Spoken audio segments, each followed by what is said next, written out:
Hi friends, ഒരു പ്രണയകഥ കേട്ടാലോ? പ്രണയത്തെപ്പറ്റിയും കമിതാക്കളെപ്പറ്റിയും പറയുമ്പോൾ ആദ്യം പറയപ്പെടുന്ന ചുരുക്കം പേരുകളിൽ ഒന്നല്ലേ ലൈല മജ്നു. ഇവരുടെ പ്രണയം ദാരുണമായ അന്ത്യമുള്ളതായിരുന്നിട്ടും പ്രണയത്തിൻ്റെ അനശ്വര പ്രതീകങ്ങളായി ഇരുവരെയും പേര് പലപ്പോഴും നമ്മൾ ഉപയോഗിക്കുന്നുണ്ട്. പക്ഷേ നമ്മളിൽ എത്ര പേർക്കറിയാം ഇവരുടെ പ്രണയകഥയിൽ എന്താണ് സംഭവിച്ചതെന്ന്? ഇതാ ലൈല മജ്നുവിൻ്റെ പ്രണയകഥ.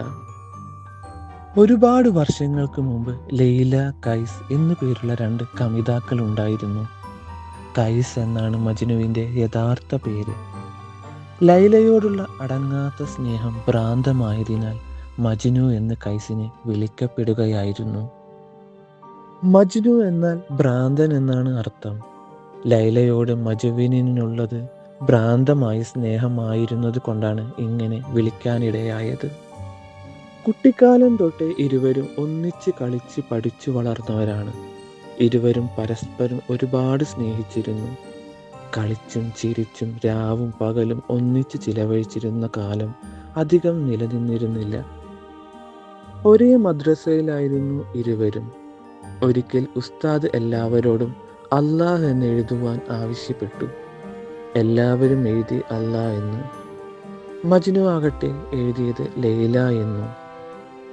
ഉസ്താദ് കുപിതനായി വീണ്ടും ആജ്ഞാപിച്ചു, കൈസ് എഴുതൂ അല്ലാഹ് എന്ന്. മജ്നു വീണ്ടും എഴുതി ലൈല ലൈല ലൈല.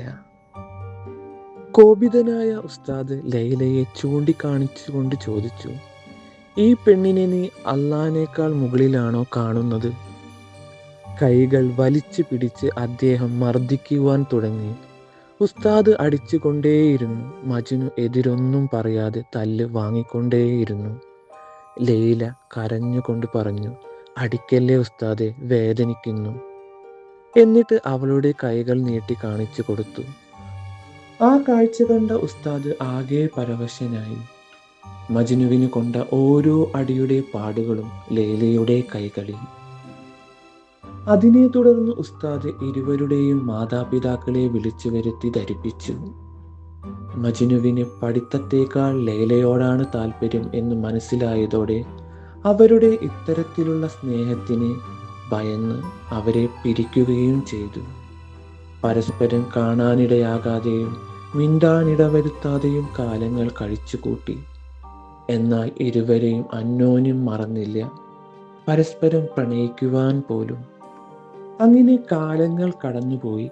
കൗമാരം വന്നെത്തി. ഇരുവരും വീണ്ടും കണ്ടുമുട്ടി.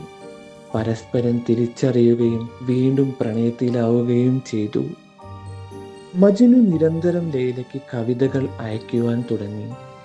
ആരും കാണാതെയും അറിയാതെയും നിത്യേനെ കാണാനും തുടങ്ങി. രാത്രികാലങ്ങൾ ഇരുവരും ഒന്നിച്ചു ചിലവഴിച്ചു. ലൈലയ്ക്ക് വേണ്ടി മജ്നു കവിതകൾ ചൊല്ലുകയും എഴുതുകയും ചെയ്തു. ലൈലയ്ക്ക് മജ്നുവിൻ്റെ കവിതകൾ ഏറെ ഇഷ്ടവുമായിരുന്നു.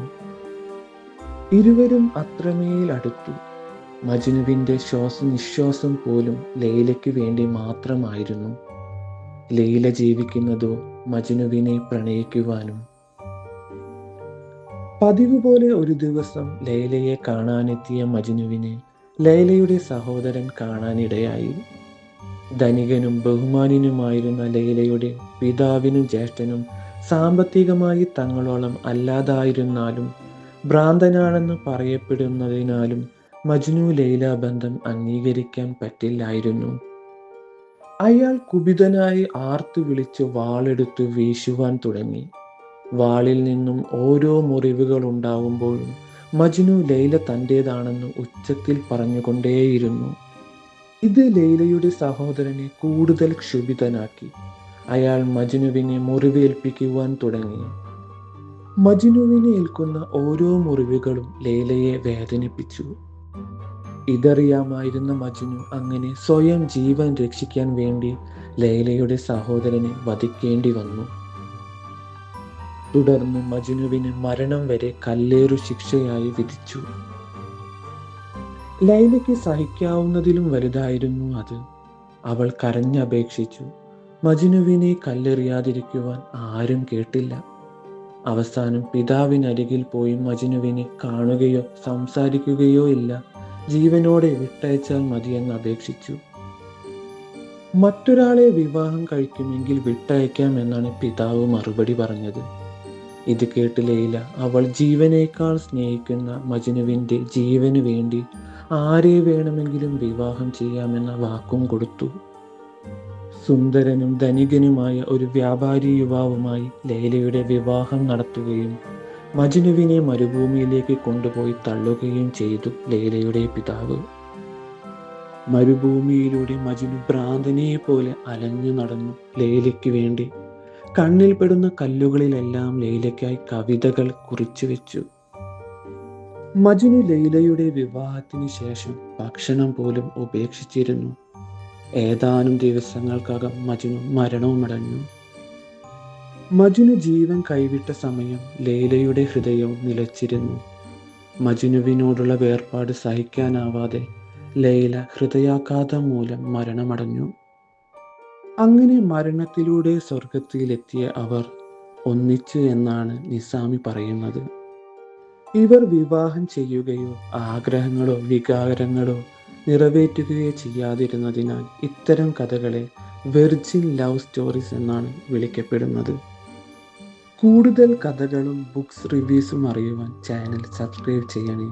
നന്ദി, നമസ്കാരം.